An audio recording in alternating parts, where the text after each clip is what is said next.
Je faisais 42 heures par semaine pour 1 400 € par mois en tant que chef de chantier.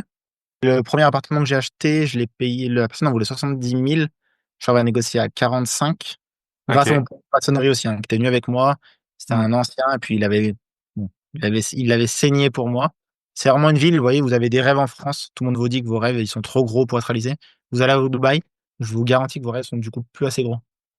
Et bonjour à tous et bienvenue dans un nouvel épisode de Bye Bye Patron. Je suis toujours là, Bye Bye Patron, en pleine forme. C'est le printemps et aujourd'hui, on reçoit Kevin. Kevin que j'ai rencontré à un événement IMO grâce à Eric qui a une super belle maison dans laquelle il nous avait invités.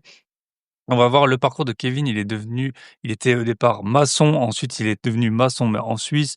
Ensuite, il a acheté de l'immobilier. Il a eu un grave accident. Et puis maintenant, il a une conciergerie qui cartonne. Et il est même en train d'étendre ses activités à Dubaï. En tout cas, ses activités d'investissement et bientôt ses activités pro. On l'espère. Donc, un épisode vraiment riche en rebondissements. La vie de Kevin, elle a été, déjà pleine de rebondissements malgré son jeune âge et ça m'a fait super plaisir d'échanger avec lui. C'est une super bonne personne, vous allez voir et bien sûr, avant de démarrer, j'ai plein de choses à vous raconter. Alors premier point, en fait, j'avais un appartement qui était vide depuis un moment. Il y avait eu il s'était passé beaucoup de choses, mais la principale erreur et bon, je pense que c'est quand même une erreur, mais malgré, les centaines de locataires qu'on a pu mettre chez les moi dans des appartements, et ben, en fait, c'est un appartement qu'on venait d'acheter et on a proposé un loyer qui, je pense était un peu trop cher et du coup, on avait des candidats qui étaient moyens et ça, c'est vraiment la leçon à retenir, c'est que, hem c'est un appartement qui est pas très grand, il fait 38 mètres carrés, mais très bien situé, très belle vue, parking et cetera, copro très récente et en fait, on voulait mettre un peu un prix, en adéquation avec les prestations.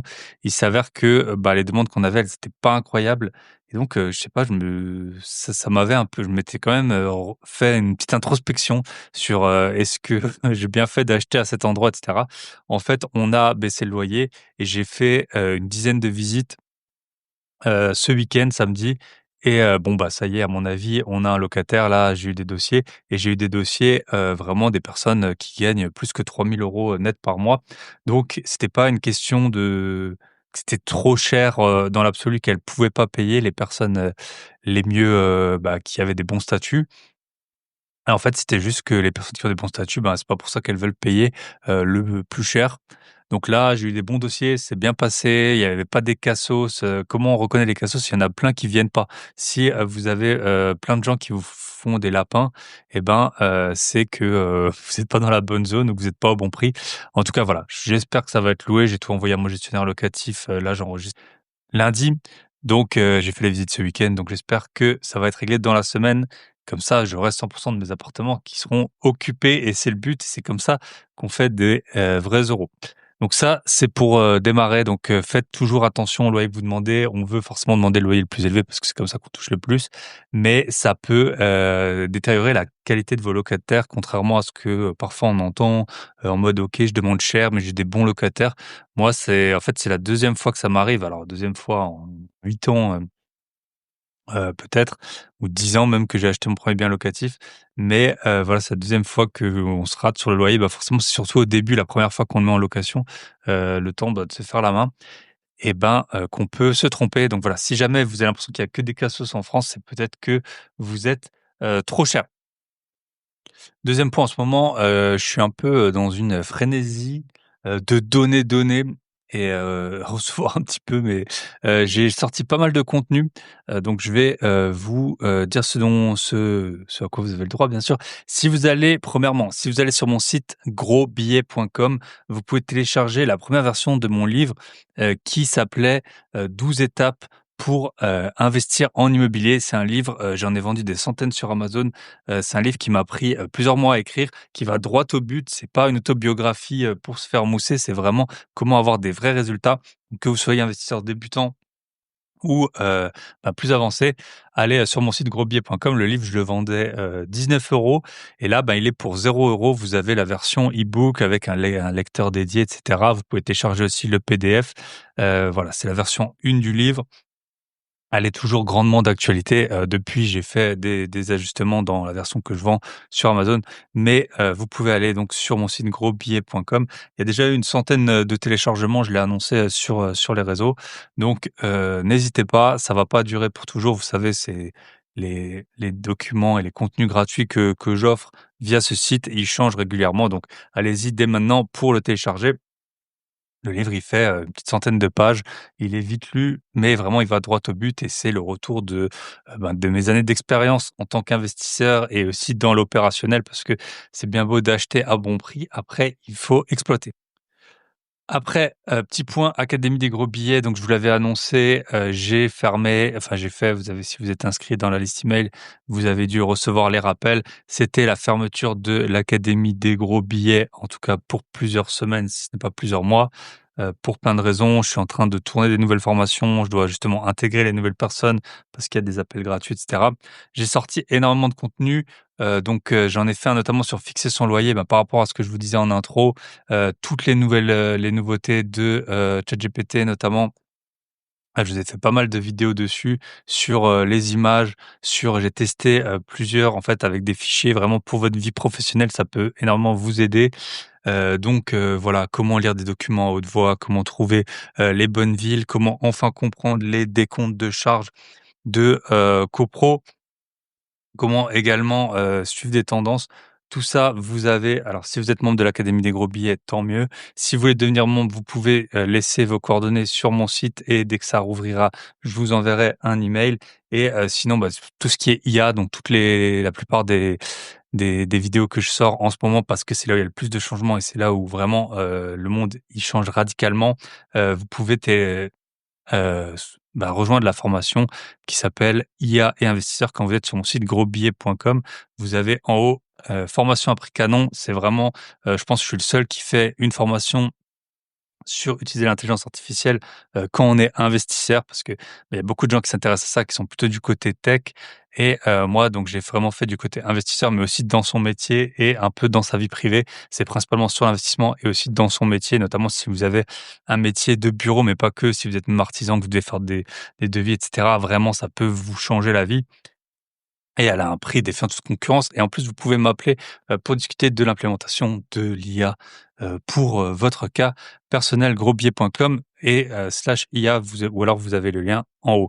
Sur mon site aussi, vous pouvez j'ai mis en ligne, parce qu'on m'a demandé dans les événements, j'ai des t-shirts Bye Bye Patron. Si vous allez, sur mon site grosbiais.com, j'ai mis, une petite section si vous voulez acheter, vous allez dans Bons plans et il y a vêtements et du coup vous pouvez, si vous voulez, il y en a certains qui ont déjà, fait la commande. Vous pouvez acheter, les t-shirts, donc j'en ai un, c'est Tango, c'est Lambo Cashflow Tango et un autre, c'est, Cashflow is my cardio. Vous pouvez, les acheter, bon moi je gagne quasiment rien dessus bien sûr, mais ça fait un petit clin d'œil sur mon site grosbier.com. Si vous trouvez pas quelque chose, vous m'écrivez sur Instagram ou vous m'envoyez un mail info@byebyepatron.net. Et enfin, je sors pas mal de contenu, YouTube en ce moment. Je prends un peu plus le temps, même si, bon, c'est toujours un focus que, je me dis: «Bah, je vais me mettre un peu sur YouTube». Puis en fait, le podcast, je trouve, c'est vraiment là où il y a, le plus de valeur ajoutée. Mais en tout cas, parce que sur YouTube, il faut monter la vidéo et cetera. Il faut faire beaucoup de choses, en fait, qui n'apportent pas, grand-chose, je trouve, aux consommateurs du contenu parce que tout ce qui est montage et cetera, ce qui est important, c'est le fond. En tout cas, je vous ai fait une belle présentation sur, sur notamment le financement bancaire, qui sera sorti quand vous écouterez, cet épisode. Donc n'hésitez pas à aller le voir. J'avais fait aussi, une vidéo, sur l'IA pour, trouver les meilleurs quartiers. J'en avais fait une sur, analyser les actions, faire de l'analyse fondamentale et pas juste regarder des courbes et dire si ça va monter ou si ça va baisser comme une présentatrice, ou un présentateur météo. Voilà, vous pouvez aller donc sur mon YouTube, Bye Bye Patron. N'hésitez pas à vous abonner, ça me donne de la force. C'est comme ça que je continuerai à publier des vidéos. Et enfin, vous le savez très probablement, mais si vous voulez, accélérer, soit vous êtes tout débutant ou soit vous avez, surtout si vous avez, jusqu'à 5 lots, 10 lots, n'hésitez pas à nous rejoindre au Club Invest avec Michel. On a 100 de résultats sur, nos membres, qui nous suivent et qui suivent nos conseils. Ils ont acheté des biens rentables, ils en sont très satisfaits. Encore dans l'épisode qu'on a fait d'Alicante, vous avez eu plusieurs témoignages, on a déjà fait plusieurs épisodes sur le sujet. Donc si vraiment vous voulez accélérer sur vos, investissements immobiliers, allez, sur grosbillet.com, vous avez aussi le lien vers le Club Invest où vous m'envoyez un email et vous avez le droit à un appel gratuit, bien entendu. Voilà, je vous souhaite une très bonne écoute. On se retrouve de l'autre côté avec Kevin.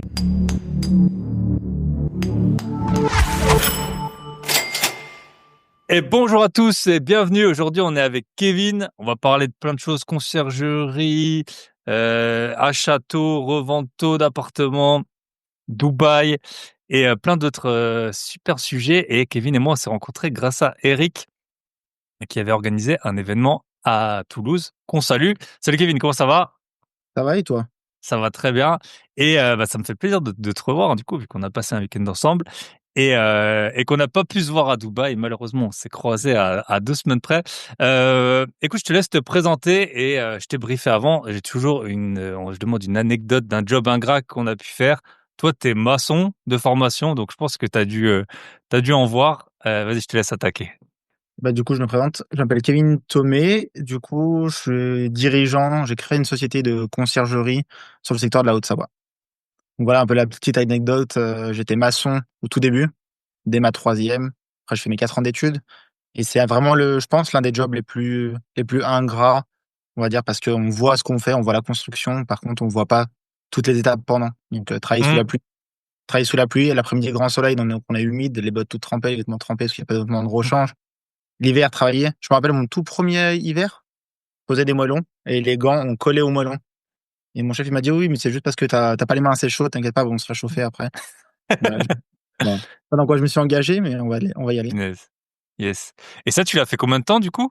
J'ai fait 7 ans au total, maçonnerie. OK, 7 ans, en fait, je fais ma troisième après 4 ans d'études et 2 ans en chef de chantier, OK. après l'IP. Et toi, du coup, tu es originaire de Savoie, hein, ou de Haute-Savoie? Non, de De Lyon de base. de Lyon, OK, ouais. Et tu as travaillé en Suisse, c'est ça? Tout à fait, c'est ça, ouais. En fait, après l'essai Yes. là, donc après ma 7e année en maçonnerie, j'ai une entreprise en Suisse qui m'a appelé pour me dire: «On est intéressé par toi, est-ce que tu serais intéressé de venir chez nous?» Donc j'ai dit: «Bon, bah, allez, une nouvelle aventure, go, on fonce». Puis bon, Tu après le peux salaire aussi était intéressant, quoi. voilà. Tu peux nous raconter un peu le gap? Comment ça a changé? Qu'est-ce qui a changé? Honnêtement, je faisais 42 heures par semaine pour 1 400 € par mois en tant que chef de chantier. Bon, après, j'étais jeune, hein. 1 400 €! Ouais. Ah ouais. Ah non, mais c'est impressionnant, ouais. Même moi, je savais pas, c'était les standards, mais comme mes chefs de boulot, mon chef de boulot avait 50, enfin, chef de boulot, celui qui m'a formé avait 55 ans, lui, il touchait à peine 2 000 €. OK. Donc pour moi, à mon âge, j'avais quoi? J'avais 21 ans par là, j'aurais dit, ouais, 21 ans. J'avais 21 ans, je touchais 1 400 €, je disais: «Bon, bah, c'est bien, en soi». Et là, la Suisse m'a appelé pour me dire: «Monsieur Thomé, on vous propose de vous payer, 40 € de l'heure». Je dis: «40 € de l'heure, vous êtes sûr? Vous parlez en brut, en net?» Et là, je me rappelle, j'avais un stylo de maçon, j'ai marqué sur le moellon 40. Puis je me suis dit: «Mais c'est pas possible». Donc je leur ai Ouais. demandé mon contrat, ils m'ont envoyé le contrat, j'ai vu que c'est marqué en gros dessus. Je me suis dit: «Bon, bah, go». Donc voilà, À parti l'époque, en le franc suisse, il valait moins, que ouais, maintenant, en bah, plus, quoi. ouais, ouais. Ouais, parce que ça Ouais. faisait à peu près autour des 5 500 € avec le taux de change. Enfin, à peu près 1 500, on va dire. Que maintenant, ce que je Mmh. travaille maintenant, c'est plutôt 1 500 de plus, quoi. Ouais. Ouais, Il y a ouais, un ouais. gros gap, ouais. Et c'est vrai que moi, à un moment, quand j'ai quitté mon premier emploi pour un autre, on m'avait proposé, c'était quasiment le double et c'est vrai que quand on te le propose, tu es là: «Mais attends, moi je croyais que j'étais déjà bien, quoi» et c'était aussi autour de plus ou moins de 5 000 € et j'étais là: «Mais tu te rends compte 5 000 € et tout». Puis après ça se dépense, hein, quoique vous quoique et C'est c'est, ça, bah, en maçonnerie à Lyon, j'étais, bah, après, comme tous les jeunes, mais Clio 2, puis du coup, au bout de 3 mois de Suisse, j'ai acheté la 3, la toute dernière qui venait de sortir. Donc on gère ouais, pas trop d'argent, bon, ça va après. ouais, ouais, après on se Et calme. après, ouais, à 18 ans, j'avais pu déjà acheter avec mes 1 400 €, donc après, j'étais un peu drivé sur les finances déjà. Yes. OK. Tu peux nous raconter justement, tu dois être un des invités que j'ai eu, parmi plus que 100, qui a acheté le plus tôt. C'était lié au fait que tu es maçon? C'était un conseil qu'on t'a donné? C'est quelque chose qui t'est venu, tout seul? Bah, grâce à Heu, la maçonnerie un peu, hein. Bah, déjà mon OK. père depuis tout jeune, parce qu'on a grandi un peu dans les immeubles, dans des quartiers, il m'avait dit: «Kevin, le jour où vous commencez à avoir votre 1er salaire, mettez de côté, il faut absolument acheter, ne soyez pas locataire comme nous». Et je m'étais dit: «Bon, bah, allez, pourquoi pas?» Et ça m'était toujours resté en tête. Après, quand je commençais la maçonnerie, j'entendais que mes chefs de boulot, mon patron avait acheté de l'immobilier. J'étais un peu intéressé, les taux étaient déjà élevé, mais en fait, on avait beaucoup de 110% tout ça. Mmh. C'était beaucoup plus simple que maintenant. Et puis c'est Donc moins là, cher. oui, oui. Et puis surtout le secteur là où j'étais. C'était pas le secteur de la Haute-Savoie. OK, ouais. Donc, ça, la Haute-Savoie, c'est toujours plus compliqué. Mais le premier appartement que j'ai acheté, je l'ai payé, la personne en voulait 70 000. Je l'avais négocié à 45. Grâce à OK. mon maçonnerie aussi, hein, qui était venu avec moi. C'était Mmh. un ancien, et puis bon, il avait saigné pour moi. Je l'ai payé 45. J'ai fait 5 000 € de travaux. Et au bout de 2 ans, je l'ai eu. Je l'ai revendu 75, je crois. C'était ça. OK, Donc trop voilà. bien. Donc, Et après tu en as acheté d'autres? ouais, Ou bah, la première, j'ai fait celui-là qui a un an. L'année d'après, j'ai racheté une maison que j'ai découpée en 2 appartements. Et dedans, j'ai fait 2 appartements. Je les ai gardés, bah, du coup, 2 ans et demi en totalité, les deux. Et ensuite, j'ai eu l'accident de moto où OK, j'ai dû revendre les 2 appartements. Enfin, les 3 appartements. OK. Bah, du coup, on peut, parler de ça. Du coup, on en a parlé ensemble. Donc tu as eu un accident de moto et c'est aussi souvent beaucoup de gens investissent dans l'immobilier en voyant, le côté positif dans le sens, voilà, en gros, c'est grâce à ça que ma vie, elle va s'élever. Au final, je pense que pour beaucoup de gens, déjà, si tu maintiens ton style de vie, enfin, on parle, nous, on est encore jeunes et brillants, mais si tu regardes pour quand tu vieillis, voilà, à la retraite et tout ça, bah, ça te permettra peut-être de maintenir ton niveau de vie. Puis aussi, quand on aura fini de payer nos crédits, ça ira mieux. Mais voilà, toi, tu as eu plus qu'un coup dur dans la vie, donc tu peux, ouais, si tu veux, tu peux nous raconter. Et puis, on va voir qu'aujourd'hui, bah, mine de rien, ça t'a fait passer dans J'ai changé de une autre gap, step. Ouais, tout à voilà. fait. Et bah, du coup, en mars 2019, tranquillement, petite storytelling, je roulais en moto, tranquille. Et là, une voiture s'est mise à doubler. On a fait un face à face. Moi, j'arrivais à 110, bon, au lieu de 90, mais j'arrive à 110. La voiture arrive à 110 aussi. Ça m'a fait 135 mètres de vol. Et là, gros coup de chance. Après, bon, pompier, SAMU, première opération, 17 heures. Et après, en totalité, je suis resté avec le centre de rééducation 4 ans dans le milieu hospitalier. Donc là, pareil, 4. grosse remise en question. Bah oui, bah forcément, ouais. Donc, Et grosse remise en question parce que du coup, les chirurgiens commençaient à me dire, bon, bah, vous ne remarcherez plus jamais de votre vie. Vous arrêtez tout. Donc, on est jeune. J'avais 23 ans, ouais. J'avais 23 ans. Et on dit, bon, tu marches plus. On est tous, bon, je suis un homme, enfin, je me maçonnerie, donc un peu d'ego à cet âge-là. C'est comment on fait dans la vie, c'est pas possible. Donc je pense que ça a été une force aussi de me dire, bon, je dois absolument me remettre sur mes deux jambes et me débrouiller tout seul et écouter personne pour avancer. J'ai pris ce temps-là aussi pour me former le plus possible sur l'immobilier, la bourse, un peu l'entrepreneuriat, parce que c'est un milieu qui m'intéressait de loin, peut-être même très loin, je dirais. Mais je me suis dit, bon, bah, pourquoi pas. Et après, quand j'ai commencé à pouvoir remarcher, à me débrouiller un peu plus tout seul, là, la France et la Suisse m'ont dit, bon, bah, la maçonnerie pour vous, c'est mort. La Sécu française vous assure plus. Et la Suisse ont demandé un document au chirurgien français pour dire comme quoi vous étiez plus apte à faire de la maçonnerie. Donc c'est là où je me suis dit, bon, bah, pourquoi pas lancer une société. ta société, OK. Et tu peux nous raconter peut-être parce que 4 ans, ça paraît, et ça l'est, je pense, interminable. Comment ça s'est passé? Est-ce que, je suppose qu'on t'a dit des étapes, intermédiaires ou à quoi tu te raccrochais? Comment tu as vécu un peu, ouais, les 4 ans de Bah, concrètement, si je dois, enfin, en gros, première partie, déjà, bon, on arrive donc à l'hôpital. Opération là, je reprends conscience 4 jours après. Donc, j'ai pas eu de perte de connaissance, rien du tout, mais juste trop de cachets. Donc, apparemment, de ce que ma famille me raconte, j'ai même appelé des proches en disant que tout allait bien, mais moi, j'ai un trou noir sur ça pendant 4 jours. mmh, Le quatrième jour, là, on prend conscience un peu de ce qu'on a. Puis, en fait, les opérations, ils les font pas, même si la première était grosse de 17 heures, ils les font pas toutes d'un coup. Parce qu'il faut que le corps puisse se refaire un peu. Donc, au mmh, début, ils ont fait le bras, la jambe, les plus grosses parties. Le chirurgien, d'ailleurs, je sais pas s'il verra le podcast, mais si un jour il le voit, il s'appelait Monsieur Bertani. Et lui, je le remercie vraiment. Parce que lui, vu que j'étais jeune, j'avais 23 ans, il m'a dit non, non, mais on met pas de prothèse dans le genou. Et en plus de ça, ils m'ont mis dans une machine. Tu tournes sur toi-même un peu. Ils font le scanner un peu 3D du genou. Ils ont sorti la rotule, ils ont recollé tous les morceaux de la rotule, réinjecté la rotule pour éviter d'avoir une prothèse. Donc, OK. c'est une grosse opération pour lui. Après, il était chirurgien de l'armée, professeur à l'école Rockefeller à Lyon. Enfin, donc, il avait une grosse connaissance du sujet, quoi. OK. Donc, on fait tout ça. Et puis après, un peu, on va dire, la première année, tous les 3 mois, j'avais une opération. OK. Donc ça, tu Et le savais, on disait dans 2-3 mois, tu auras ça et tout ouais, ça? au début, ils le disent pas trop parce que je pense qu'ils veulent pas casser le moral tout de suite. Mmh, Mais après, ouais, ils sont de plus en plus transparents et puis c'est un peu après, ça reste du classique. mmh, Après, au début, quand ils m'ont dit là, c'est la dernière opération, la deuxième année, je me suis dit, non, ça va faire bizarre, ça, plus d'opération. ouais. Et tu en Et avais voilà. combien en tout, du coup? Je, d'opération, j'avais calculé une fois, je sais plus, je crois que c'était une quinzaine au total. Ah ouais, J'avais 27 fractures à réparer. Donc, punaise. OK. OK. Et du coup, après, bah, la rééducation, là, tu sais pas quand ça s'arrête, hein, globalement, Non, bah, c'est après, c'est ça, en fait. La première année, c'était beaucoup d'opérations, deuxième année, un peu moins. La deuxième année, ils disent: «Bon, bah, c'est bon. Allez, ça va aller de mieux en mieux, t'inquiète pas». Et puis là, en fait, on commence à faire la rééducation plus intensive. Il y a plusieurs paliers.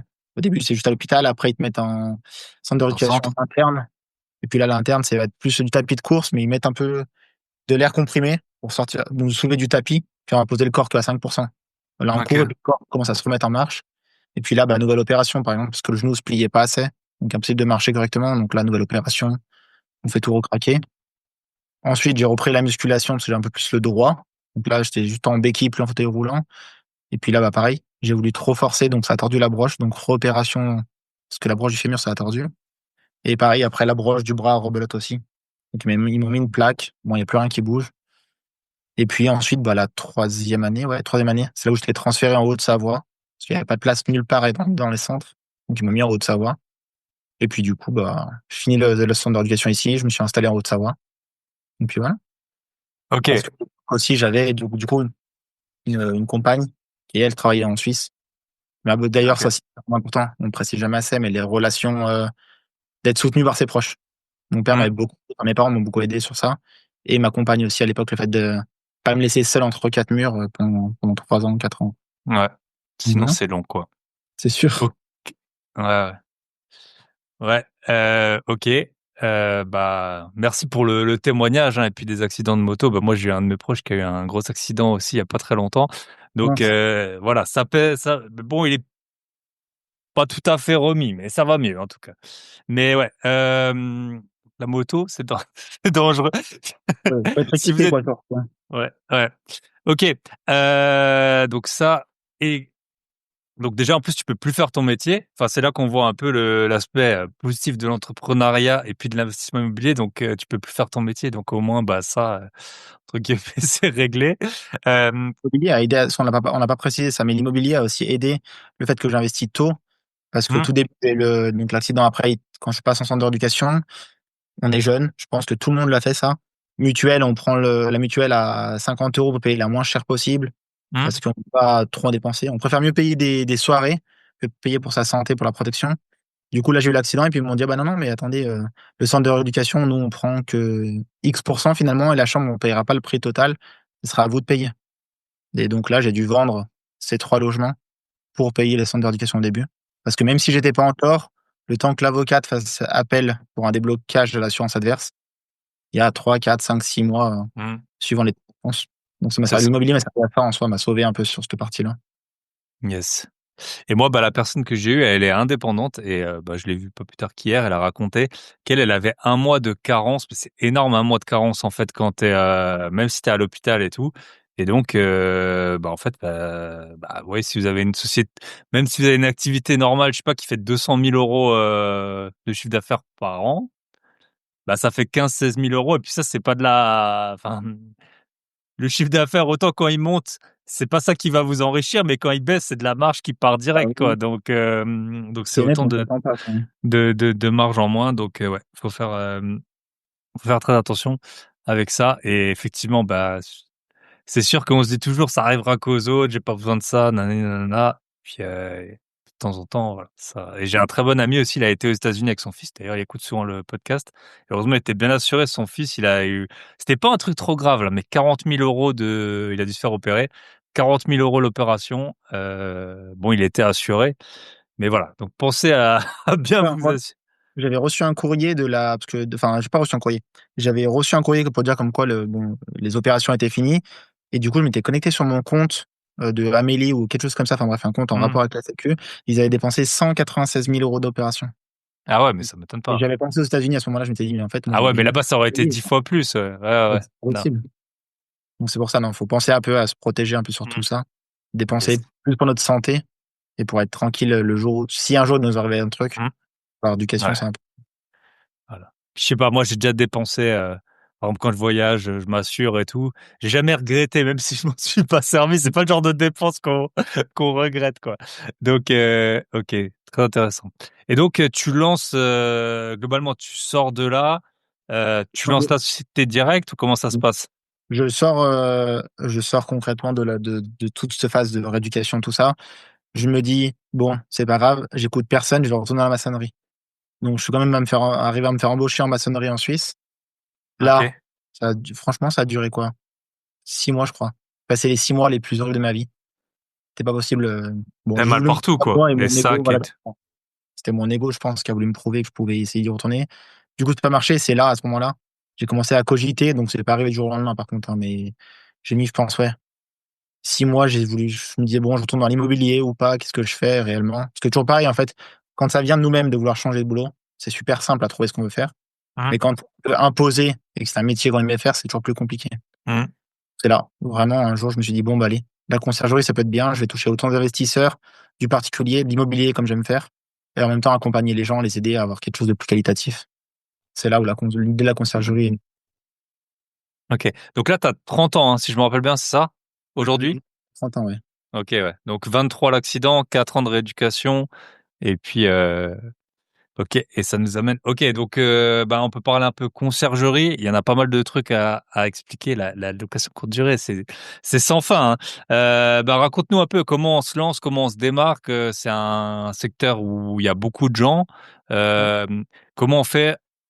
Allez, première moi, j'imagine, je suis pas j'ai des concierges, mais je suis pas concierge. Donc Mmh. j'imagine qu'au début, tu as besoin de biens, donc tu vas en prendre et puis après tu vas avoir les propriétaires qui sont bien, casse-pieds, aussi les biens qui peuvent être casse-pieds ou par exemple tu as des voisins qui Pour les voyageurs aussi, tout court, hein. ouais, ou les voyageurs, mais bon ça, ça tourne donc tu sais pas toujours.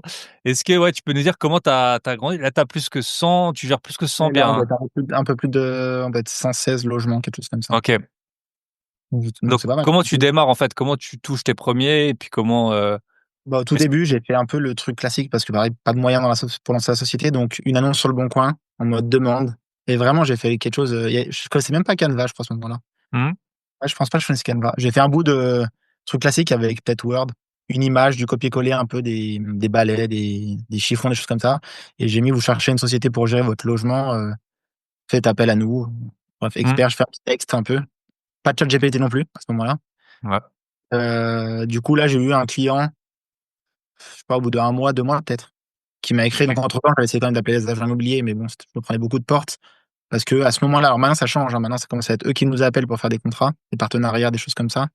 Mais à cette époque-là, quand j'ai lancé la conciergerie, c'était impossible. Je suis allé voir une vingtaine d'agents immobiliers.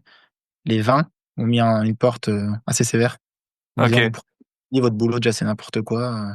Ça ne marchera pas, blablabla. Donc, le premier OK. client eu ce point, rendez-vous avec lui. Bon, bah là, avec les questions un peu classiques, comment ça se passe pour mon logement, les dégâts. Ils ont beaucoup peur des dégradations. Mmh. Voilà, donc la conciergerie est surtout là pour les rassurer aussi. Donc, on prend bien les empreintes bancaires sur tout le monde et on les rend 14 jours après leur départ, comme ça, si on s'aperçoit de quoi que ce soit, on est libre de leur rendre à ce moment-là. Et le plus important pour eux, c'était d'être sûr que les gens, quand ils rentrent dans leur logement, ils aient bien payé. Donc, qu'il n'y ait pas de risque en fait d'impayé, de squat, de tout Mmh. ça. Donc voilà. Premier logement s'est passé comme ça. Après, avec les premiers revenus que j'ai eu de ce logement-là, fiche Google. Donc là, ça commence à ramener plus de trafic. Et une fois que j'ai même plus de moyens, j'ai fait un site internet tout de suite, joli, qualitatif. Et Mmh. là, OK. ça a vraiment un peu plus avoir plus de demandes. Le site, je l'ai fait peut-être en septembre. Ça vivotait un peu, mais ça allait déjà mieux que juste la page Le Bon Coin, quoi. Et après, en février, j'en ai discuté avec mon collègue qui a de l'agence de web. Je lui ai dit, bon, écoute, je pense qu'on va faire un truc. On va tester. Personne n'a osé le faire pour l'instant. Et c'est là où j'ai lancé à 15%, que j'étais à 20% au début. Et donc, on a lancé dans une petite campagne sur Donc Google, 20 de commission, quoi. de frais de gestion Ce qui est classique. le classique, voilà. Et là, on a lancé à 15% TTC, du coup, sur toute la Haute-Savoie. Et c'est là où vraiment, ça a été l'évolution nette de la conciergerie. Parce qu'au début, je rentrais un logement par mois, peut-être. Et là, à partir en lançant en février, en mars, j'ai rentré 10 logements en un mois. En avril, peut-être 25 d'un coup. Mais, OK. et c'est là où c'était vraiment un gros changement, quoi. Mmh. Et Donc tu as après, fait voilà. des pubs du coup dans ce sens, c'est ça? Ouais, bah, sur Google Maps, ouais. Des liens sponsorisés un peu sur, dès qu'ils tapaient conciergerie Annemasse, par exemple. OK. Donc, mon lien où il y avait écrit en gros, notre conciergerie est à 15%. Et après, on avait fait une vidéo une vidéo de témoignage qu'on a Mmh. envoyé un peu sur les réseaux. OK. C'est vraiment le Google qui a le plus marché. Sans le trafic, Google est vraiment puissant. Ouais. Et si tu arrives à avoir, bah, la bonne pub au bon endroit et tu arriverais à dire, bon, tu dis ce que tu veux, hein, mais genre pour combien ça te coûtait de pub pour récupérer un logement, par exemple? Tu arriverais à savoir? Au tout début, en budget de pub pour récupérer un logement par client, Ouais. heu, j'avais en plus, on avait vraiment bien un lead envoyé. Si il est qualifié, il est chaud. Le Mmh. rendez-vous est quasiment il est signé. On signe 9 personnes sur 10 sur 10 OK. rendez-vous. Ça nous coûtait à peu près, je crois que c'était 14 € le lead. Ah ouais. Donc c'était rien parce que le panier moyen était près de entre 400 et 500 €, donc il Mmh. était pas. Maintenant, c'est un peu plus dur parce qu'il y a de plus en plus de gens qui le font. Ouais. Maintenant, il faut un peu plus de budget suivant les Ah mais je veux périodes. dire en un mois de Ah oui, non, c'est en un beaucoup. mois, c'est rentabilisé largement, quoi. Mmh. Et ça, c'est la grosse force de la pub locale, en fait, sur Google. Autant vendre, enfin, je sais pas si tu veux vendre, quelque chose en ligne où tout le monde peut toucher, c'est hyper cher, mais si tu as un service dédié à un endroit, et ben ça voilà, Non, c'est c'est comme peut-être tout, hein. C'est ça, plus on est niché, plus c'est simple, plus on fait du classique un peu comme tout le monde. Bah, de la formation, des choses comme ça malheureusement, ouais, bien si dans sûr, le ouais. milieu de formation, le mot formation, je pense qu'il est ultra dur à acheter, hein. Ouais, ouais, bien sûr, et OK, trop, trop intéressant et du coup, comment tu fais? Tu peux nous raconter un peu comment tu fais pour avoir 15 là où les autres, est-ce que les autres sont mal organisés? Est-ce que Je ce pense. serait comme les agents immobiliers? Non, qui coûtent tellement cher avec, Non, mais je pense qu'en fait, c'est simplement que les gens déjà, à mon avis, ils ont dû lancer 20 parce que tout le monde lançait 20. Mmh, Tu vois? Le boulanger qui à l'époque mettait sa baguette de pain à 1 € parce que son voisin mettait 1 € puis voilà, point barre. Et là, moi, je me OK. suis juste mis à faire des tableaux Excel de partout. Après, j'aime bien Excel, on va dire, c'est ma Mmh, force. Donc je fais tableau Excel vraiment du point A du rendez-vous client numéro 1, combien de temps ça me prend et cetera, tout découpé. Si demain je devais embaucher une personne faire ça à ma place, et cetera, et cetera, et cetera. Jusqu'à la fin et je me suis dit: «Mais en fait, si on baisse de 5 la boîte est encore largement rentable». Donc c'est ce que j'ai fait et je me suis dit: «Bon, OK, 5 on perd 5. Par contre, si grâce à 5 j'ai, 50 fois plus de logements, finalement les mmh, 5 ont envie de compenser». Donc j'ai vraiment OK, misé cette stratégie-là. Puis après, OK. j'ai calculé les coûts, j'ai acheté en gros, par exemple, tout ce qui va être le linge, les choses comme ça, consommables et cetera, j'ai acheté en gros tout de suite et après, bah, j'ai commencé à faire des packs, de location de linge, packs, consommables obligatoires. Là, quand j'ai eu l'agent de maintenance dans la société, pendant un peu de stratégie marketing, on va dire, entre guillemets, mais pendant 4-5 mois, je l'ai fait goûter aux clients gratuitement et après je leur ai dit: «Bon, bah, par contre maintenant, si vous le voulez, il faut payer 25 € par mois tout en restant cohérent au marché». Mmh, Je veux dire, là pour dire aux propriétaires, si vous donnez 100 € par mois par logement pour avoir l'agent de maintenance. Par contre, vous donnez 25 €, c'est rien parce qu'en moyenne, ils vont gagner 30 30-40 de plus qu'une location classique. mmh. Mais ils ont été prêts à donner 25 € pour garder l'agent de maintenance et avoir un service, Donc premium. c'est à quelqu'un qui fait des petites réparations, c'est ça? Tout à fait. Lui, il s'occupe OK, même de changer la pile de la télécommande jusqu'à aller, changer une chasse d'eau, du toilette. OK. Il fait vraiment tout de A à Z. Un mur qui est abîmé par un voyageur, pareil. Si c'est de l'usure, fur et à mesure, et bah, ça, pour 25 €, le propriétaire, il a pas à s'en soucier. C'est nous qui prenons en charge le pan de mur à repeindre, ouais. Mais ça, tu les factures après, les travaux? Le Les 25? propriétaire, Ouais, on lui facture pas. En gros, on lui prend les 25 €. Alors OK. lui, nous, on a fait nos calculs, hein, concrètement. Mmh, Il y a par logement, on n'y va qu'une fois sur, 8 à 10 mois. On est mmh, vraiment gagnant. Il y a des logements, on n'y va pas pendant 1 an et demi. J'y suis jamais allé, on n'a jamais rien refait. Puis il y a d'autres, bah, malheureusement, ils vont être je sais pas pourquoi, ils vont être usés plus facilement ou ça va être une peinture un peu plus brillante et du coup, elle va vite être salie avec les traces de doigts, les choses comme ça. Donc dans ce cas-là, bah, on va perdre un peu sur ce logement, mais on gagne sur le reste du volume. OK. C'est un peu le business des salles de sport, quoi. C'est Ouais, c'est, mais c'est bien le principe, hein. OK, trop intéressant et ta stratégie, ça a été quoi, du coup? Parce que je suppose en Haute-Savoie, il doit y avoir des chalets qui se louent cher, est-ce que ça a été de justement d'avoir des biens plutôt avec des paniers, moyens chers ou tu as tout Alors pris ou ça a alors au début, dépendu? j'ai pas tout pris, je visais plus, on va dire ce qui était proche de la frontière. Parce que quand j'ai pas fait un business plan, mais plutôt une étude du marché, mais Mmh, simplement sur quel type de logement pouvait correspondre à quel type de client cible. OK. Et bah, les gros chalets, on va dire, ce qui était en station de ski, donc les Gemmes, Morzine, les grosses stations comme ça, eux, ils allaient marcher au niveau de la, panier moyen, Mmh, une nuit, pour l'hiver, ça va être autour des 500, 1000 euros suivant la type de chalet là où ils sont placés. VS, un logement à la frontière à Annemasse, je sais pas, un T3, ça va être 90 euros. Par contre, le Mmh. T3 va être loué toute l'année en minimum entre 23 et 25 nuits par mois, alors que le chalet va être loué 4 mois de l'année. Mmh. Finalement, payer plus les moins pour moi avec mes 15%, il valait mieux avoir des appartements au début proches frontières pour OK. être serein sur l'année et pas juste marcher 4 mois. OK, ouais. Donc concrètement, au début, voilà, c'était axé C'était un sur peu du c'est un peu comme en IMO. D'abord, on cherche du cash flow pour avoir une sorte de roulement, quoi, et puis après on essaye de faire plutôt des gros coups, en revendant des biens, quoi, donc c'est le même principe, voilà, hein. Donc en OK. fait, c'est petit en me disant: «Bon, bah, je prends les appartements, des petits trucs». Pareil, vu que j'étais tout seul, je me suis dit: «Bon, vraiment, s'il y a une petite gestion à faire, je peux me débrouiller moi tout seul». Ça aurait Mmh. été un chalet, je dis n'importe quoi, de 300 mètres carrés où il y avait 15 personnes dedans, c'est bien plus compliqué déjà, hein, pour le ménage à faire, à Mmh. gérer le linge, à gérer les problèmes quand il y en a, qu'un appartement, d'un T2 ou un T3, c'est Ouais. beaucoup plus. Ouais, c'est ça Concrètement, et c'est assez vite exponentiel. Autant les coûts des biens, ils sont, bah, nous, quand on achète du mètre carré, quand on rénove du mètre carré. Donc en gros, le fait qu'un logement soit plus grand, ça va pas coûter beaucoup moins cher qu'un petit. Mais par contre, c'est vrai que le ménage et tout, c'est vite exponentiel, quoi. Un gîte, ça coûte, je sais pas, 200 €, facile à nettoyer, quoi. Enfin, je ah pense que tu oui, oui. confirmeras, hein, donc Oui, oui, c'est sûr, hein. Bah, ça, les propriétaires ont du mal aussi. Des fois, quand on leur mmh, annonce le prix de ménage qu'on va mettre sur les plateformes, ils font un peu les ouais, gros.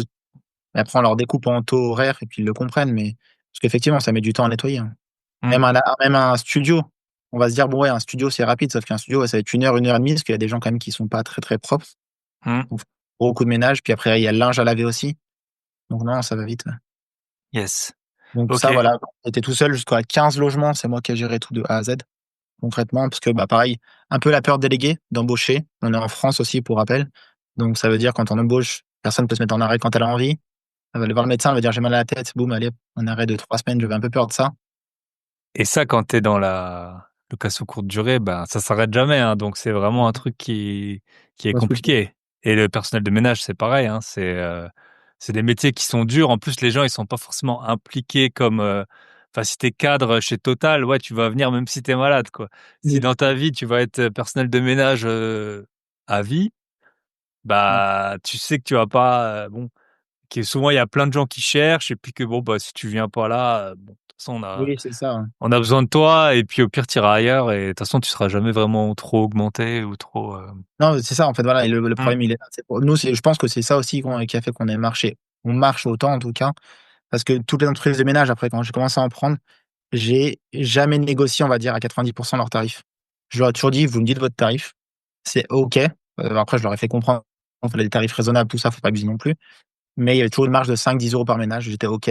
Du moment qu'eux, ils étaient carrés derrière, réglo, et qu'il y ait pas de plainte sur les ménages. Je préférerais perdre 5 € par ménage. Tant pis, moi, par exemple, sur un séjour, au lieu de gagner, je dis n'importe quoi, 150, j'en gagnais 145. Par contre, je savais qu'eux, ils allaient être contents parce qu'ils étaient payés à leur juste valeur pour eux, en tout cas, et que derrière, le ménage serait qualitatif, donc on aurait plus de voyageurs, les propriétaires contents, le bouche-à-oreille allait marcher. Voilà. Voilà un peu la OK. stratégie du début, Et du coup toi c'est des sociétés de ménage que tu as pas embauché, un par un parce que ça les aussi, j'ai employés? fait des calculs au début. Enfin, au début, il y a peut-être, maintenant 8 mois, et j'ai vu que je gagnais 6 € par ménage, sans compter le turnover des week-ends, il faut pas que ce soit la même équipe qui bosse, Mmh. le fait qu'ils pouvaient être en arrêt, les vacances à leur donner Mmh. obligatoirement. Donc j'ai fait vite le calcul et je me suis dit: «Bon, on va laisser les prestataires externes». Par contre, ils bossent que pour nous, ils bossent pour personne d'autre. Ils peuvent bosser pour OK, d'autres, mais pour aucune conciergerie concurrente. Il OK, y a des clauses dans les contrats qui sont avec eux. C'est OK, pas c'est pas par crainte des autres conciergeries, mais plus pour pas qu'ils prennent nos process et qu'ils ouais, aillent dans les conciergeries en disant: «Ah bah, la conciergerie Léman, elle travaillait comme ça, comme ci». mmh. Ouais et après tu as aussi le risque de enfin c'est des bons points et c'est vrai que moi par exemple, pour mon logement, j'ai une société de ménage qui fait le ménage parce que j'avais bien vu que tous les gens, j'ai mis du temps à avoir quelqu'un mais, enfin avoir une personne qui fait le ménage chez moi. Avant je le faisais moi-même, mais, j'ai bien vu que tous les gens qui avaient une femme de ménage dédiée, c'était tout le temps des problèmes. Je les voyais, c'était une fois bon, bah, après c'est parfois il faut c'est la vie quoi. Parfois elles se font opérer, parfois elles partent en vacances, parfois elles sont en arrêt, parfois alors que là, bon, bah, voilà, quoi qu'il arrive, j'ai quelqu'un toutes les semaines. Donc c'est trop intéressant et le point que tu as bien fait, c'est vrai qu'à la fois tu as les process et puis en plus, après tu as une sorte de concurrence qui peut se créer et je connais des gens, même moi on m'a déjà dit: «Qui c'est qui fait les ménages, pour toi et moi je le dis pas, même à des gens que je connais bien parce que je sais très bien ce qui va se passer. Ils vont les payer 3 ou 4 € de plus par ménage et au bout de 6 mois, Ah bah, oui, oui. on va me dire, «Bah, ciao, en fait, je vais reprendre, tout ça, quoi», donc Non, c'est pour ça qu'il faut faire attention quand même, voilà, faut donner les infos aux gens, mais tout en conservant les infos mmh, clés. Parce que tout le monde est là pour faire son business aussi, hein, faut être yes, conscient. Voilà, c'était ça le plus dur, au début, c'était ça, prendre les équipes de ménage, de leur faire comprendre aussi que si elles étaient carrées, bah, elles allaient grossir avec nous. Et mmh, maintenant, je crois que notre plus grosse équipe de ménage a 45 logements, elle est toute seule. Donc elle a pu OK, en trouver aussi et elle est contente. Tout va bien pour eux. yes. Mais c'est vrai qu'autant l'immobilier, c'est le gros point positif, je trouve, c'est que, tu vois, on peut échanger sur tout vu que c'est fixe. Bah, nous, on n'est pas du tout dans les mêmes secteurs, on peut échanger, même sur les podcasts, je raconte plein de trucs. Autant la LCD et moi, je vais vous raconter une petite anecdote quand même. C'est, mes concierges que j'ai, les sur, bah, maintenant, j'ai plus qu'une location courte durée avec eux, mais en fait, je les ai rencontrés, enfin, c'était un super hasard, jamais j'aurais pu les rencontrer et tout, bon bref.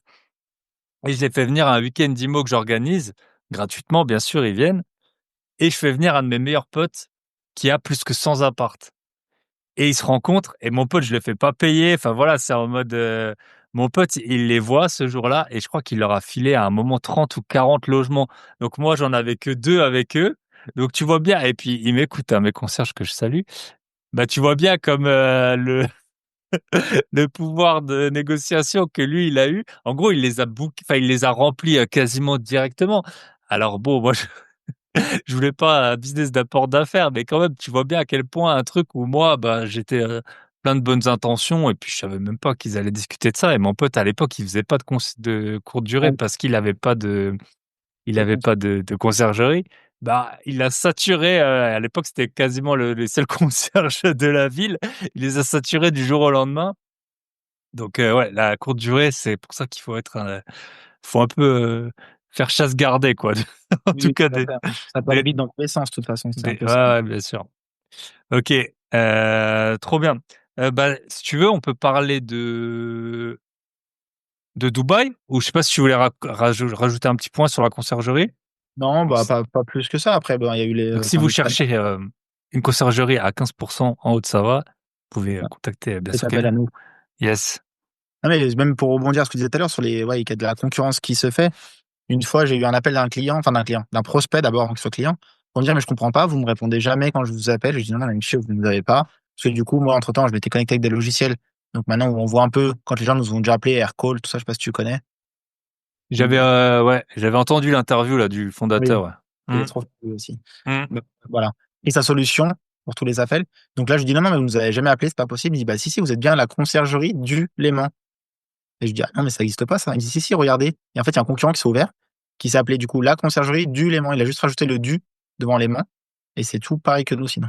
Donc en fait, il prenait tout le marketing, tout complet, et tout le monde Putain, allait vers lui. Ouais, il a été smart par contre en soi. ouais. Il a pas Ah, duré longtemps parce que du coup, il avait un service, médiocre, mais il a pris beaucoup de leads. Ça, faut faire attention quand même. ouais.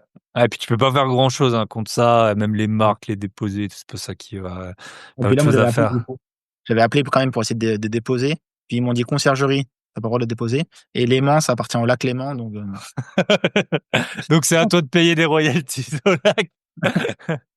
OK non, c'est pour ça. et OK et peut-être, ouais, pour les, tu arriverais à nous dire des stats? Tu vois, tout le monde a peur, justement que les biens, ils soient cassés et tout ça. Tu arriverais à nous dire un peu des stats de justement, vu que tu as toute la data, combien de locations? Moi, je dirais que c'est peut-être 1/20 où j'ai, des petits problèmes. Tu arriverais à voir à peu près Ouais, et leur encore, il faudrait classer les problèmes parce que nous, ouais, franchement, on a pas tant que ça, hein. On va ouais, dire en problème, si on doit classer les problèmes vraiment graves, quelque chose de cassé ou de brûlé ou un mur, troué ou une vitre, ça nous arrivait pas longtemps, une vitre porte-fenêtre cassée.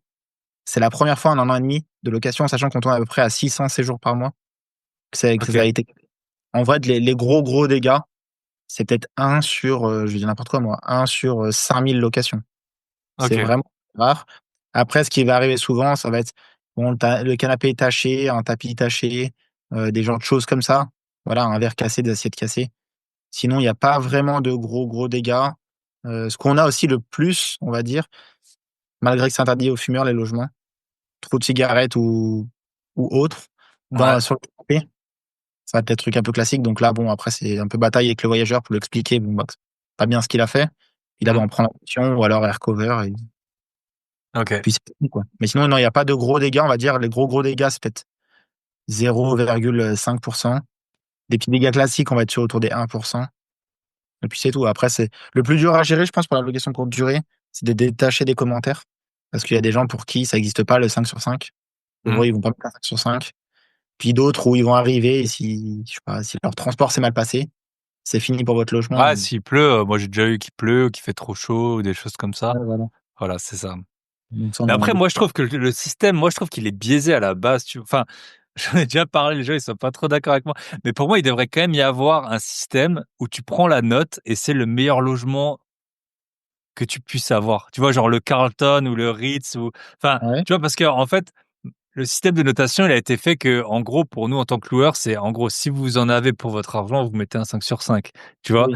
Mais après, voilà, si tu vas au McDo et que, tu vois, et que tu as eu ton burger comme tu l'attendais, est-ce que tu vas mettre un 5 sur 5? Tu vois, pour moi, il faudrait quand même un truc genre, je vais demander ma femme en mariage, enfin, ma compagne en mariage, je clique sur les notes, je veux celui qui a 20 sur 20, tu vois? Peu importe s'il coûte 1 000 € ou 2 000 €. Tu vois, ce Oui. truc, il n'existe pas, en fait, de À réserver dans l'autre sens, réserver par rapport aux notes et ouais, en voilà, mode. une note vraiment du service, quoi, et ça, c'est Ouais, vrai ouais. que ça et donc je comprends qu'il y ait des gens qui pensent pas, comme ça et de toute façon, après, au Oui, moins, bah, plus tu as de séjours, plus tu lisses un peu, c'est ça, c'est voilà. comme l'arbitrage au foot, quoi, c'est Exactement. Bah, comme pour l'immobilier aussi, hein, plus on achète de mmh, logements, plus on arrive à lisser mmh, les petits dégâts qu'il peut avoir, les impayés qu'il peut avoir, les petits problèmes comme ça. Et plus ouais, c'est derrière. yes, OK. Est-ce qu'il y a des équipements, genre, que tu dis, tu vois, enfin, je vois souvent des gens qui ont des balnéos, ça a l'air de se boucher. Est-ce qu'il y a des trucs, tu vois, problématiques que tu vois dans les appartements Ouais, bah, que tu déconseillerais ou des en vrai, en équipement, alors nous, maintenant, on arrive à être assez standardisé, on va dire. mmh, Ça, c'est pareil sur notre page, maintenant, même de la conciergerie, sur la page Insta, on fait beaucoup d'explications pour les propriétaires en mmh, disant faites attention à ci, à ça, etc. Maintenant, on a une liste qu'on dit aux propriétaires, vous devez mettre ça dans le logement, et tout le reste, on y exclut. Par exemple, des trucs bêtes, mais il y a des propriétaires qui s'amusent à nous mettre les aspirateurs un peu balais, tu vois, les trucs en mode style Dyson, tout ça. mmh, Bah, ça, pour la question de courte durée, au bout de 4 5 mois, c'est bouché, problème de filtre, problème de moteur, enfin voilà. L'aspirateur, par exemple, classique traîneau, ça va très bien. Pas d'avoir des trucs trop gadgets non plus. Ouais, tout ce qui est les bandeaux LED un peu, les voyageurs, ils arrivent. Tous les 2 jours, il y a un nouveau voyageur et puis ils s'amusent à allumer, éteindre, allumer, éteindre, allumer, éteindre. mmh, LED gris. Plutôt ça qui est évité. Sinon, il y a pas vraiment de problématique autre, on va dire. OK. OK, trop bien et du coup, tu as acheté de l'immobilier aussi, en France? Non, bah, après l'accident, du coup, j'ai racheté un petit immeuble juste à côté de Lyon. Et OK. là, pour toujours garder un peu un esprit de maçonnerie, j'ai rénové l'immeuble complet. J'ai créé 2 logements dedans. Il y avait juste le local commercial. On a démoli tous les plateaux. On a refait plancher propre. Les combles, on a démoli. Le toit aussi, on a tout refait propre. Et là, on a recréé 2 appartements au-dessus du local commercial. Et après, donc, pendant ce temps-là, j'étais locataire en Haute-Savoie. L'agente immobilière, je lui avais dit un peu que je maîtrisais l'immobilier. Donc, elle m'appelait un jour pour me dire, bon, écoutez, monsieur Thomé, je sais que vous voulez réinvestir. L'appartement où vous êtes locataire, votre propriétaire n'a plus les moyens de payer. C'est soit la banque lui saisit, soit vous achetez. Je dis, OK, bon, bah, c'est combien? Et là, du coup, elle me dit un prix. Je dis, non, moi, je suis pas intéressé. Je veux, je sais plus ce que j'avais dit à l'époque. Peut-être 220 000. L'appartement valait 340. Je dis 220. Elle me dit, non, c'est hors de question. Puis un mois après, elle m'a appelé parce que nous, on avait encore un an et demi de bail. Dubaï. Donc, je Ouais, savais que lui était bloqué. C'est pas possible. Finalement, on est tombé d'accord sur 245 000, je crois que j'ai payé. Donc, OK. unité, puis voilà. Puis là, Mais la maintenant, il y vie a. De quoi? la vie, c'est comme ça, hein, c'est des opportunités, hein, faut être Oui, c'est là, ça. Faut les saisir, ouais. quoi. À Sarkozy, je regardais son podcast sur Légende, là. Et il disait dans la vie, il y avait deux types de personnes. Ceux qui regardent les opportunités et qui se demandent s'il faut la saisir, et ceux qui sautent dessus et qui la saisissent. OK. Et je trouve qu'ils ont raison, hein, Ouais, yes. OK, trop intéressant et du coup, Dubaï, raconte-nous? Bah, Dubaï, j'y suis allé en novembre parce que ça m'a pas mal aidé, ça. J'ai fait partie d'un groupe d'entrepreneurs. Bon, du coup, on avait fait un petit bout de séminaire de 3 ou 4 jours à Dubaï en novembre. J'ai pas mal Novembre accroché. 2024? Ouais, 2024, ouais. Ouais, OK. donc, il y a 6 mois en arrière. Et j'ai pas mal accroché du coup avec la ville, le mindset. Vraiment pour ceux qui y sont pas allés, bon, je pense qu'il y a quand même de plus en plus de personnes qui commencent à y être allées. C'est vraiment une ville, vous voyez, vous avez des rêves en France. Tout le monde vous dit que vos rêves, ils sont trop gros pour être réalisés. Vous allez au Dubaï, je vous garantis que vos rêves sont du coup plus assez gros. Vraiment, le mindset est comme ça. Tout le monde est là pour se faire tirer vers le haut. Il y a une atmosphère un peu de, bah, t'as vu quand tu y allais toi. Il y a une Ouais, ouais, atmosphère, bah moi j'étais déjà 3-4 fois, hein, donc ouais, ouais. une atmosphère où tout le monde est là pour se tirer vers le haut, tout le monde est là pour faire de l'entraide surtout et du business. Et du coup, j'ai commencé à m'intéresser à l'immobilier là-bas. Donc, j'ai fait 3-4 rendez-vous des agents immobiliers de quartiers que j'avais sélectionnés. J'ai eu de la chance d'avoir une connaissance là-bas qui m'a pris en voiture.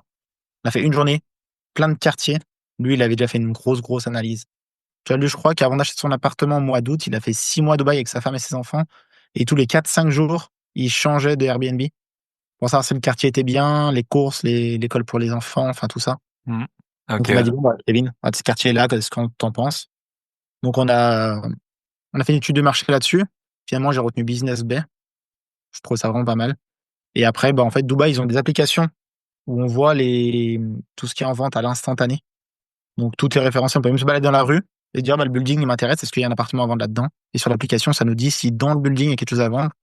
Et tout est un peu libre. Les agents IMO, ils arrivent à rentrer en contact ensemble, à s'arranger. Enfin Hmm. voilà. Tout est discutable. Ouais. Et Et du tu coup, vois bah, combien ils ont été achetés, quand ils ont été achetés, tout ça, hein, tu vois. la plus-value qu'il y a entre les propriétaires. Si toi, tu achètes un Hmm. appartement à Dubaï, que demain je veux te le racheter, tu peux pas me mentir et me dire, bah non, je l'ai payé plus cher que ce prix-là. Parce que tout est marqué, tout est tracé, tout est indiqué. Hmm. Donc ça, je trouve ça vraiment bien. Et finalement, du coup, en février, là, donc il y a maintenant 2 mois, je me suis positionné sur un appartement à Business Bay, sur plan, du coup, que j'ai acheté. Parce que Dubaï, c'est pas mal pour ça aussi. On peut acheter, je sais pas, je vais dire n'importe quoi, mais toutes les 48 heures, on peut revendre son appartement, même sur plan. Donc c'est pas comme la France. On est propriétaire, faut attendre qu'il soit livré pour le revendre. Là, on peut le vendre quand on a envie, au prix qu'on a envie aussi. Donc je trouve ça assez cool. Yes. Trop bien. Et par contre, du coup, toi, vu que t'es non résident, t'as acheté comptant. Ou le propriétaire, ou t'as fait Ouais, j'ai un. acheté content. Alors après, ils font des prêts. Je me suis pas renseigné plus que ça. Je vais pas dire n'importe quoi. Ouais, Je sais qu'ils font des prêts avec des taux pas forcément avantageux et c'est quand même assez compliqué d'avoir le prêt. Donc moi, ouais. je préférais payer comptant. Je me suis beaucoup renseigné sur la fiscalité, d'abord. Parce que voilà, en tant que bon Français, j'avais peur de la fiscalité et comment on va être mangé. Et en fait, ils ont fait des accords entre les deux pays en disant concrètement, si c'est un loyer d'un bien immobilier qui est sur le sol de Dubaï, il est imposé alors à la fiscalité de Dubaï, donc 0%. Par contre, si c'est une plus-value qui est faite sur le sol de Dubaï et que la personne est résident français, dans ce cas-là, c'est imposé dans la fiscalité du pays. Donc dans ce cas-là, impôt sur la plus-value, tout ça. En Et par contre, les France. loyers, ouais, en France, ouais. Mais les loyers sont pas imposés, c'est juste un crédit d'impôt en fait qui est fait. Donc ça va augmenter légèrement la tranche d'imposition, mais finalement, il y aura quand même pas d'impôt sur les loyers. Hmm. Donc Ouais, voilà. si t'es dans la tranche à 30%, en fait, ça va faire comme si t'avais plus de. Enfin, en gros, ça peut te changer à la marge ta tranche sur certains revenus, Oui. mais ouais, c'est marginal. Ouais. Oui, moi j'ai fait le calcul, je crois qu'à l'année, concrètement, en étant ultra positif, genre sur des salaires, si je prenais un salaire demain, un gros salaire avec la boîte, tout ça, Hmm. elle me faire payer 1 500 € d'impôts de plus par an. Et je me suis dit, bon, Ok. 1 500 € pour un logement qui est là-bas, où quand même, la valeur de l'immobilier augmente pas mal, si on fait une moyenne, même si c'est un pays récent. Et VS, si je laissais en France avec les impôts qu'il y avait à payer, il y aurait un gros delta, quoi. Avec les impôts qui a à payer et qui changent tout le temps. C'est surtout ça la joie de. Et du coup, bah, enfin, si tu veux, on peut en parler, sinon je Ouais. couperai au montage. Non, mais du coup, les biens, t'as 30 ans, voilà, t'as pas travaillé pendant 4 ans, les biens, ils sont cash. Euh, Comment t'as eu l'épargne pour acheter ça? Tu peux nous raconter un peu ou? Ouais, bah, pas de problème, de toute façon, Ouais, sur ça. ouais. Après, moi, donc, bon, il y avait déjà, donc, c'était à la vente des appartements, comme j'ai dit au tout début. Mmh. Après, le fait où j'ai beaucoup mis de côté aussi. Là, par exemple, le peu de mois où je suis retourné en Suisse, je me suis privé, mais j'avais mis un truc comme de mémoire 45 000 € de côté. Donc, OK. faut se dire, bien, j'ai toujours été comme ça. Je préfère me priver, pouvoir acheter au fur et à mesure. Et après, plus tard, j'en profiterai que de devoir claquer pour histoire de claquer pour rien, quoi. Donc ça, et puis après, surtout, à la fin de l'accident, j'ai le droit, enfin le droit, c'est pas un droit, mais il y a mon avocate s'est battue contre l'assurance adverse, mon assurance s'est battue contre l'assurance adverse. Et en fait, à la fin de ça, il y a eu ça a statué. J'ai le droit à tant de sommes. Donc ça a participé aussi à l'achat de Dubaï. OK. Et puis voilà. Trop C'était, bien. voilà. majoritairement ça. Après, il y avait la question toujours pareil de se dire, bon, je fais quoi? Est-ce que je fais de la bourse? Est-ce que je fais de l'IMO? Est-ce que je fais en France? Est-ce que je fais à l'étranger? Ah, bien sûr. Et ça, il y a pas de Ouais. réponse. La bonne Non, et réponse, c'est d'abord, vous avez 50 millions d'euros. Après, vous pouvez mettre 1 million d'euros à Londres, 1 million à New York, 1 million à Miami, voilà, 1 million à Singapour. Mais tant qu'on les a pas, c'est des choix. Et puis en fait, on sait jamais hein, dans la vie. Voilà, il y a eu des marchés. Bah, de temps en temps, à Dubaï, à un moment, il y a eu aussi un petit crash. Après, depuis, ça remonte à fond. Il y a des villes qui ont... moi, j'ai des appartements à Metz. J'en parle à un moment. À Metz, ça a super augmenté. Personne ne pouvait savoir. Je veux dire, il s'est rien passé de spécial dans la ville. À Paris, il y a 20 ans, ça faisait que monter. Maintenant, c'est stable. La bourse, là, au moment où on enregistre, c'est la cata. Il y a 3 mois, c'était l'euphorie. La crypto, c'est pareil. Voilà, on sait jamais. On essaye de se diversifier partout. puis Donc, tout trop... est un pari un peu sur l'avenir aussi, hein. Ouais. On sait Et jamais à l'avance. tu peux nous raconter peut-être le process d'achat à Dubaï parce que du coup, j'en avais un tout petit peu parlé. Moi, j'avais eu Pierre que j'ai vu là-bas. Lui, il a pu acheter, enfin, il venait de trouver un bien et lui, il est là-bas salarié, donc il peut avoir un Ok. crédit bancaire. Mais il venait d'avoir son offre acceptée et c'était marrant. Bah, c'était à Business Bay où je résidais et c'était dans la tour où je résidais qu'il avait trouvé le bien, quoi. Donc il connaissait tout. C'est un bon investisseur, un gros investisseur en France déjà, qui connaissait tous les apparts, où est-ce qu'elles étaient les chambres, où est-ce qu'il y avait le débarras. Visiblement, on avait visité plein. Donc, euh, donc ouais, tu peux nous raconter un peu comment ça se passe. En gros, tu signes un compromis. Est-ce qu'il y a des diagnostics? Bon, après là, c'est C'est un sur projet. plan, mais en gros, ça se passe comment Et bah concrètement là, donc on fait la visite de plusieurs logements. Au bout d'un moment, je dis bon bah cette tour là, je l'aime bien. Du coup, on me fait visiter, pour que j'aime bien cette tour, comment on appelle ça, un appartement témoin. Hmm. Donc là voilà, on discute pendant l'appartement témoin. Elle me dit bon bah maintenant, on va chercher dans ce projet, qu'est-ce qu'il y a à vendre. Donc là on regarde, on discute. Je vois un appartement donc qui était placé, parce que ça c'est une petite histoire quand même. Il faut quand même bien lire, et ça c'est pas que pour Dubaï, hein. C'est quand vous achetez de l'immobilier en général, quand même bien prendre le temps de lire les documents, surtout les points importants. Parce que là, par exemple, donc on tombe sur cet appartement-là qui était censé être au 50e étage. On négocie le prix, on tombe d'accord sur le prix, bon, chose classique, on va dire. Ils m'envoient les contrats pour me dire, bon, maintenant, tu signes ce contrat-là, tu donnes 10%. Donc, en gros, dès qu'on donne 10%, le logement est bloqué à nous. Personne ne peut Ok. revenir en arrière, sinon le propriétaire, il a une majoration à donner encore à l'acheteur. Donc, en Ok. général, ils sortent jamais.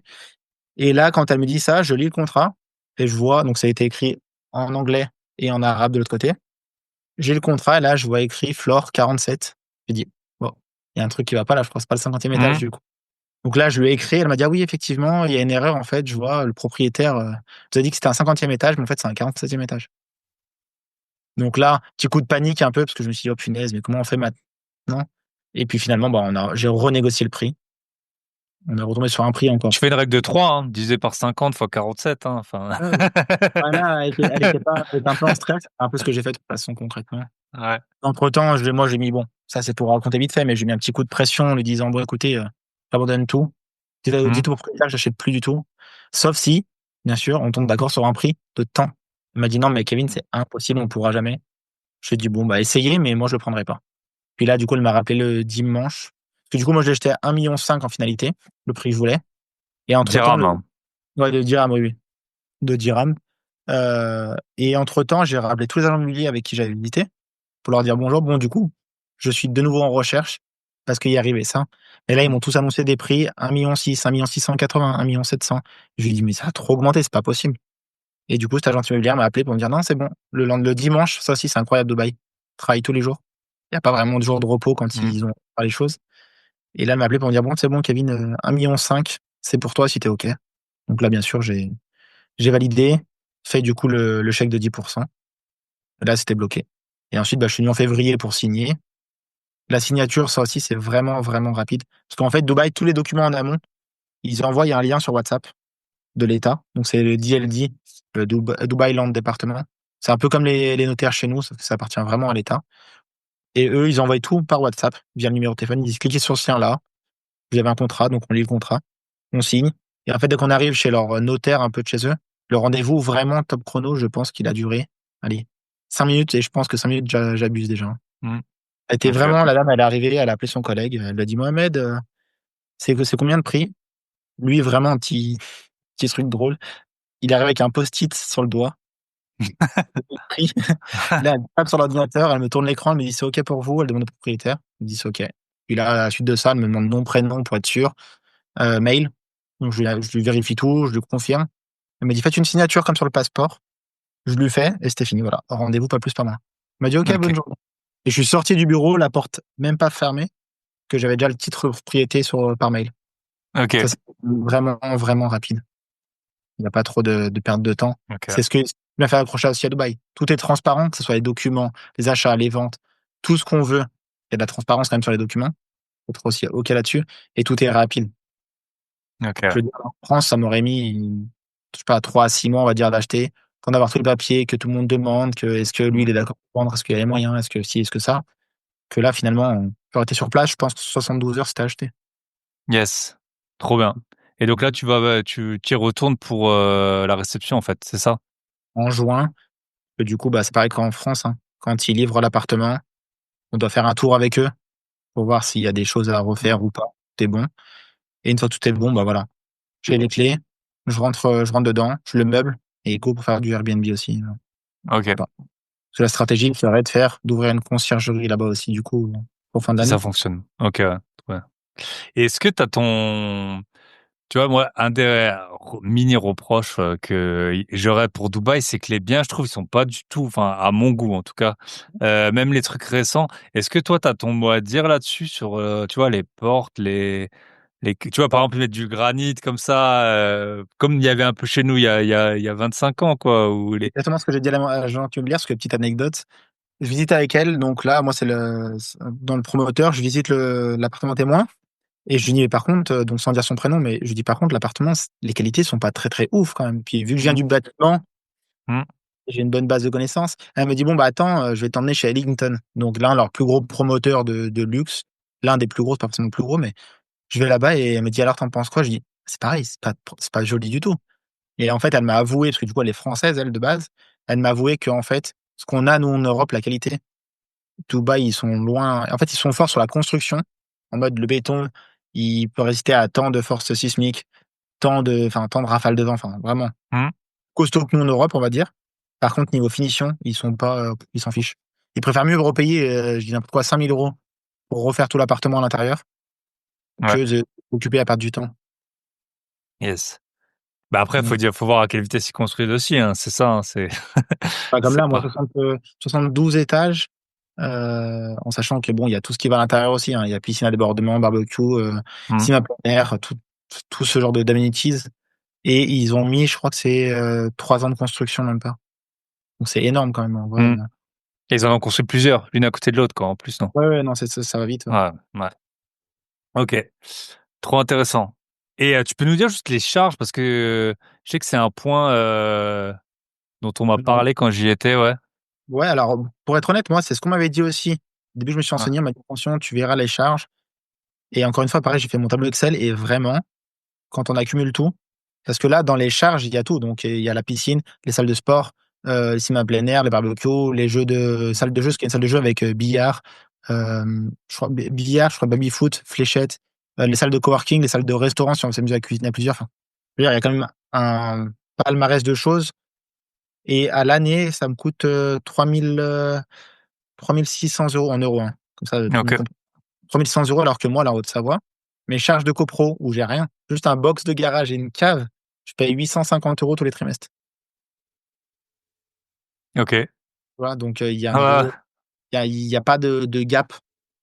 Il y a pas de gap alors que le gap, mmh. par contre, au niveau de qualité, Dubaï, ils sont au-dessus. Ouais, Niveau bien des sûr, pour les services et tout. c'est ça, voilà. OK, trop intéressant. Bah, écoute, je pense qu'on a fait un bon petit tour. Qu'est-ce qu'on te souhaite pour la suite, du coup? Plein Bah, de Une continuez comme agence, quand on va sur, ouais, Conciergerie Léman, ouais. une agence, Dubaï, comme, pour les marques de luxe là, Milan, Dubaï, voilà. Non, c'est l'objectif après. Tu auras écrit, Yes. .fr, point, je sais pas, Dubaï, je sais pas ce que c'est Et la fin de point leur site. AE, AE? non? AE? Ouais, Ah oui, ouais, je sais peut-être, ouais, ça plus. doit être AE, Ouais, ouais, ça doit ouais. être ça. Bah, voilà. Yes. OK, trop bien. Bah, écoute, merci beaucoup. Si on veut te contacter, pour la conciergerie, tu as un site? Ouais, bah, Conciergerie Léman. allo.conciergerie-élément.fr. Puis sur OK. Insta, si vous voulez aussi, hein. Vous avez aussi un Insta, ouais. Sergio Élément, c'est un petit logo jaune. Comme ça, pour avoir des petits conseils, sans dire de mettre forcément des logements, mais pour avoir des conseils, ça peut toujours être intéressant. Yes. Trop bien. Eh ben, écoute, merci beaucoup. Je te souhaite Bah, tout le merci. meilleur et puis, nul doute qu'on se recroisera, quelque Eh ben, avec part. plaisir. À Bah, ouais, bientôt, ciao. avec plaisir. À bientôt. Et voilà, j'espère que vous aurez été bien inspirés par le parcours de Kevin. Félicitations à lui et merci encore d'avoir pris le temps, de, partager son expérience d'investisseur et d'entrepreneur. Je vous rappelle, si vous l'avez pas encore écouté, n'hésitez pas à foncer écouter l'épisode de la semaine dernière. Pourquoi investir vous rendra vraiment heureux au-delà des lambeaux et des gros billets. C'est un épisode, j'ai mis beaucoup de cœur à l'écrire et à l'enregistrer. Donc foncez et allez sur mon site grosbillet.com si vous voulez vous inscrire sur la liste d'attente de l'académie, si vous voulez, enfin utiliser l'IA quand vous êtes investisseur et dans l'intelligence artificielle quand vous êtes investisseur et aussi dans votre activité professionnelle et aussi dans votre vie privée et vous pouvez aussi acheter un vêtement Bye Bye Patron et rejoindre le Club Invest. Je vous souhaite tout le meilleur, prenez soin de vous, de vos proches, de vos gros billets et il y a toujours plus de contenu qui va arriver. Je vais profiter de ce beau printemps pour mettre de l'énergie dans plein de nouveaux projets. Je vous tiens au courant. À très bientôt. Bye bye.